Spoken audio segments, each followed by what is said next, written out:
Hello everyone, welcome back to my channel Shelley's creation. আজকে আমাদের 30 days beautician কোর্সের day 19 আমরা দেখাচ্ছি যে অয়েল ম্যাসাজ কিভাবে করতে হয়, তার ট্রিক্স অ্যান্ড টেকনিক্স।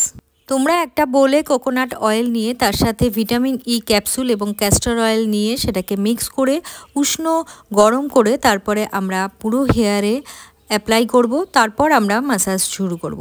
তাহলে চলো দেখে নাও। যে আঙুলের টিপগুলো আছে, এই যে মাথার টিপগুলো আছে, নখ দিয়ে নয়, টিপ দিয়ে ভালো করে বসিয়ে রাউন্ড রাউন্ড রাউন্ড রাউন্ড করে আস্তে আস্তে উপরের দিকে উঠবে। ক্লকওয়াইজ অ্যান্ড অ্যান্টি ক্লকওয়াইজ ঘুরিয়ে ঘুরিয়ে পুরোটা মাথা রাউন্ড রাউন্ড করে পুরো হেয়ারের স্ক্যাল্পটাকে ভালো করে মাসাজ করতে হবে। তো এইভাবে 2 থেকে 3 বার, 3 থেকে 4 বার ভালো করে ঘুরিয়ে ঘুরিয়ে ঘুরিয়ে ঘুরিয়ে মাসাজ করতে হবে। তো যখন আমরা অয়েলটাকে রেডি করব, সে যে কোনো অয়েলই হোক, তোমরা কোকোনাট অয়েল নিতে পারো এবং তার সাথে নিতে পারো ভিটামিন ই ক্যাপসুল। সেটা উষ্ণ গরম জলে সেটাকে নিয়ে সেটাকে একটু উষ্ণ গরম করে তারপর আমরা স্ক্যাল্পে অ্যাপ্লিকেশন করব। অ্যাপ্লিকেশন করার পর আমরা সেটাকে ভালো করে মাথাতে মালসিফাই করব বিভিন্ন মাসাজের মাধ্যমে। তো প্রথম আমরা দুটো হাত দিয়ে পাশ থেকে আস্তে আস্তে উঠব, এইভাবে কানের পাশ থেকে তুলে আস্তে আস্তে রাউন্ড রাউন্ড করে আমরা উপরের দিকে উঠব। আবার আস্তে আস্তে ক্লকওয়াইজ অ্যান্টি ক্লকওয়াইজ আমরা নিচের দিকে আসব। এবার আমরা যখন ঘাড়ের কাছে আসব তখন আমরা একটা হাত দিয়ে এইভাবে রাউন্ড করতে করতে উপর দিকে উঠব। আমরা সপ্তাহে একদিন, উইকে একবার আমরা এই অয়েল ম্যাসাজটা করতে পারি। তাতে আমাদের স্ক্যাল্পের ব্লাড সার্কুলেশনটা ঠিক হয় এবং ম্যাসাজের ফলে ক্লায়েন্টের একটু আরামও হয় এবং হেয়ারের গ্রোথের ক্ষেত্রেও অনেকটা উপকারী। তারপর প্রেসার দিয়ে দিয়ে আমরা পুরো স্ক্যাল্পটাকে আমরা মাসাজ করব এবং আমাদের যে অয়েলটা আমরা দিয়েছি সেটাকে পুরো আমরা স্ক্যাল্পে বসিয়ে দেব। তারপর সেকশন করে করে আমরা এইভাবে প্রেসার দিয়ে দিয়ে আস্তে আস্তে নিচের দিকে নামব। আবার আমরা একটা সেকশন করব, করে আস্তে আস্তে প্রেসার দিয়ে দিয়ে নিচের দিকে নামবো। এইভাবে পুরো হেয়ারটাকে আমরা মাসাজ করব সেকশন করে করে।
তোমরা এই ধরনের হেয়ার ম্যাসাজ বিভিন্ন রকম ট্রিটমেন্টের আগে করতে পারো, যেমন হেয়ার ফল, ড্যান্ড্রফ, স্পা করার আগে, হেনা করার আগে। এছাড়াও বাড়িতে হট টাওয়াল র্যাপিংয়ের যে ট্রিটমেন্টটা আছে তোমরা সেটাও করতে পারো, তাহলে তোমাদের হেয়ার প্রবলেম অনেকটা সলভ হবে। Thank you for watching, love you all.